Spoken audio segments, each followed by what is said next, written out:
Bismillahirrahmanirrahim. Assalamualaikum warahmatullahi wabarakatuh. Sebelum memulai pembelajaran hari ini, mari sama-sama kita berdoa. Semoga apa yang kita pelajari dapat bermanfaat untuk kita semua dan kalian selalu diberikan kemudahan oleh Allah Subhanahu wa Ta'ala. Berdoa dimulai. Mari kita mulai.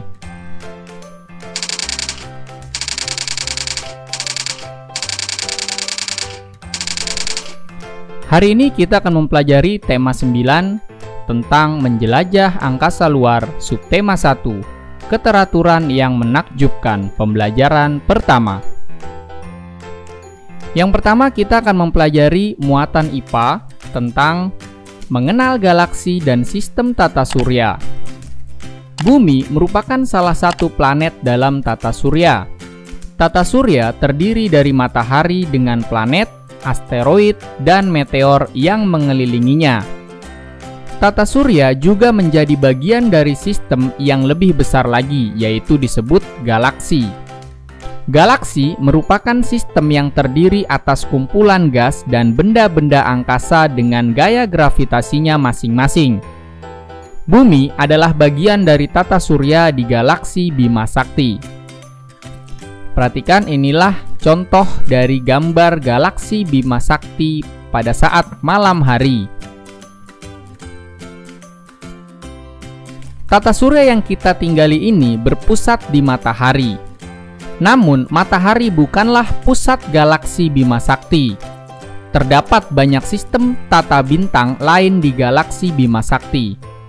Sistem tata surya terdiri dari planet dari yang terdekat dengan matahari antara lain Merkurius, Venus, Bumi, Mars, Jupiter, Saturnus, Uranus, dan Neptunus yang mengelilingi matahari.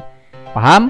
Kalian bisa menghafalnya dengan nyanyian Merkurius, Venus, Bumi, Mars, Jupiter, Saturnus, Uranus, Neptunus. Seperti itu, Naya. Jadi urutan planet yang terdekat dengan matahari hingga sampai yang terjauh. Di antara planet Mars dan Jupiter terdapat sabuk asteroid yang terdiri dari asteroid-asteroid. Ini adalah penampakan dari sistem tata surya yang terdiri dari matahari, planet-planet, yaitu mulai dari yang terdekat Merkurius, Venus, Bumi, Mars, Jupiter, Saturnus, Uranus, dan Neptunus. Berikutnya yaitu muatan bahasa Indonesia tentang menyebutkan tokoh utama dan tokoh tambahan dalam teks fiksi. Teks fiksi merupakan teks yang berisi cerita berdasarkan imajinasi penulis. Di dalam teks fiksi terdapat tokoh utama dan juga tokoh tambahan. Tokoh utama merupakan tokoh yang menjadi pembicaraan utama pada teks tersebut, sedangkan tokoh tambahan merupakan tokoh yang mendukung tokoh utama. Salah satu cara menentukan tokoh utama dengan cara mengetahui seberapa sering tokoh itu dimunculkan dalam teks. Tokoh utama biasanya paling sering dimunculkan dalam teks tersebut. Bacalah teks berikut dengan cermat. Ini dia teksnya. Oke, kita baca sama-sama. Kisah kelinci dan kura-kura. Dahulu kala ada seekor kelinci yang memiliki kaki kuat sehingga larinya bisa sangat cepat. Karena kemampuan larinya yang sangat cepat, ia pun jadi kelinci yang congkak dan sombong. Suatu hari, karena tidak suka dengan sifat sombong yang dimiliki si kelinci, seekor kura-kura pun menantang kelinci untuk lomba lari. Padahal, kura-kura adalah hewan yang jalannya lambat karena kakinya kecil dan ia pun harus menggendong rumahnya kemanapun ia pergi.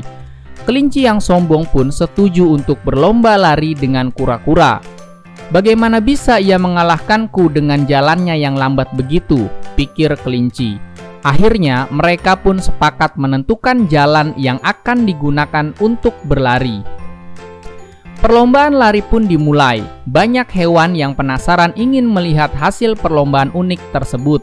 Banyak juga yang mendukung kura-kura karena mereka juga tidak suka dengan sifat kelinci yang sombong. Si monyet pun ditunjuk untuk jadi wasitnya.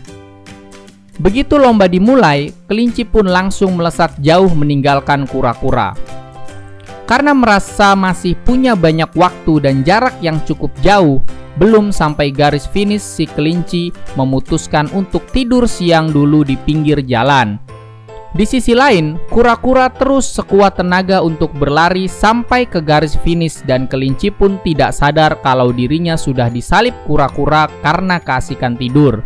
Akhirnya, kura-kura pun memenangkan perlombaan dan membuat kelinci kaget minta ampun. Kura-kura yang menang mendapat sorak-sorai dari hewan yang lain, sedangkan kelinci pulang dengan tertunduk malu. Oke, paham ya nak? Dari cerita tersebut kita bisa menentukan siapa tokoh utama dalam cerita tersebut dan juga siapa tokoh tambahan dalam cerita tersebut. Oke? Kisah utamanya, siapa yang paling banyak atau yang sering muncul dan menjadi pembicaraan di dalam cerita ini? Ya jelas, tokoh utamanya adalah si kelinci yang sombong. Lalu tokoh tambahannya atau yang mendukung si tokoh utama ini siapa nak? Tepat sekali, kura-kura. Adakah lagi?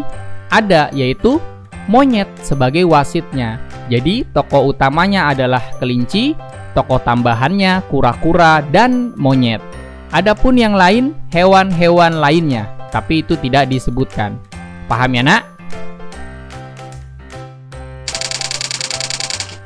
Terima kasih telah menyaksikan tayangan ini, kurang lebihnya mohon maaf. Apabila tayangan ini kalian rasa bermanfaat, silakan bagikan kepada orang lain, karena berbagi ilmu adalah pahala. Tetap jaga kesehatan. Wassalamualaikum warahmatullahi wabarakatuh.